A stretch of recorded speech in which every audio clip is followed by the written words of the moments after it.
Elias lives in the sub-zero silence of a mountain cabin. Following the death of his sister, he chose this environment because the cold is numbing. It's a physical barrier designed to keep the rest of the world out. His isolation is shattered by Laria, a defector from the Dominion. Her people are specialists in planetary acquisition, and Laria was their scout. She has already provided the coordinates for 2 other worlds, watching from orbit as her fleet arrived to claim them. Earth was intended to be her 3rd mark, but instead of transmitting the address, Laria stole the targeting beacon and crashed her ship. She didn't come here to start a war. She came to drop out of the Dominion's records and vanish into the same silence Elias was already using. The two share a desperate, unspoken agreement. Elias provides the warmth needed to keep Laria alive, and in exchange, they simply exist in the shadow of the mountain, hoping the universe forgets they were ever there. But total isolation is an illusion. The history they tried to leave behind is still transmitting, and eventually, the cost of their survival will require them to stop hiding and start acting. The alien beacon Laria brought with her is a self-correcting machine. It is designed to find its fleet no matter where it is dropped, and it has begun pulling energy from the surroundings to finalize Earth's address. At first, they try to starve the device. They leave it in the unheated corners of the cabin, hoping the brutal mountain winter will sap its power before it can reach the sky. The plan fails. The beacon's demand for energy creates localized thermal drops that human military satellites can see from orbit. A response team is dispatched to the North Ridge, and they breach the cabin to seize the source of the anomaly. This creates a new catastrophe. If the military takes the beacon to a lab to study it, they will provide the controlled environment and power the device needs to finish its broadcast. Taking it off the mountain is exactly what triggers the invasion. Passive resistance is over. To keep the fleet away, they have to find a way to silence a machine that is actively hunting for a voice. Standard shielding can't stop a Dominion signal. The beacon is designed to filter through planetary storms and deep space interference.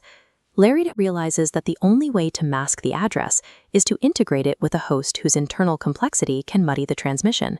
Elias agrees to have the device placed directly into his chest. After the military captures them, Dr. Keller discovers the result. Inside Elias's chest cavity, right beside his heart, is a thermal sink, a point of absolute cold that defies every known law of human biology. This animated diagram illustrates the beacon's normal operation. It consumes uniform waves of ambient heat to power its broadcast. As long as the heat is consistent, the beacon produces a clean, directional signal beam that the Dominion fleet can follow like a lighthouse. But inside Elias, there is no consistent heat. The beacon merges with his nervous system, searching for energy, and instead finding the erratic, jagged pulses of his own neural pathways. His intense emotional history acts as a biological scrambler. The trauma and grief Elias carries create enough internal noise to fracture the signal, turning a clear set of coordinates into unreadable static that the fleet cannot track. Elias has turned his body into a living firewall. He is protecting the entire planet by forcing an alien apocalypse to fight its way through his own personal history. The military sees Elias only as a carrier to be opened and studied. Laria intervenes, choosing to break him out of the lab and protect the man rather than surrender the technology to her enemies. Their escape is cut off by Varric, Laria's former commander. He hasn't come to Earth to invade. Not yet. He's here to recover the scout and the equipment she stole. Varric offers a pardon. If Laria returns the beacon and the human host, she can come home.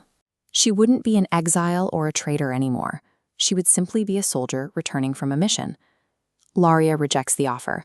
She chooses to stand with a person she barely knows against the only empire she has ever called home, effectively severing her ties to the Dominion forever.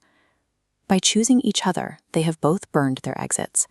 They are now 2 people with no home, carrying a weight that the rest of the world will never even know exists. They reach Laria's ship and launch. As the craft accelerates away from the peak and into the atmosphere, Earth disappears from the Dominion sensors, hidden by the interference in Elias's chest. But this isn't a cure. The beacon is now a permanent part of Elias's anatomy. It continues to draw from him, tethering his life to keeping the planet invisible. They are also subject to the acclimation rule. If Elias stays in one place for too long, or his emotional state becomes too predictable, the beacon will learn to filter out the noise. If the signal clears, the fleet will have their location in seconds. Their survival is now defined by movement. They have successfully defended the planet, but they've entered a state of eternal flight, where stillness is the greatest threat they face. The journey that began with a desire to sit quietly in a cabin has ended with a launch into the deep unknown.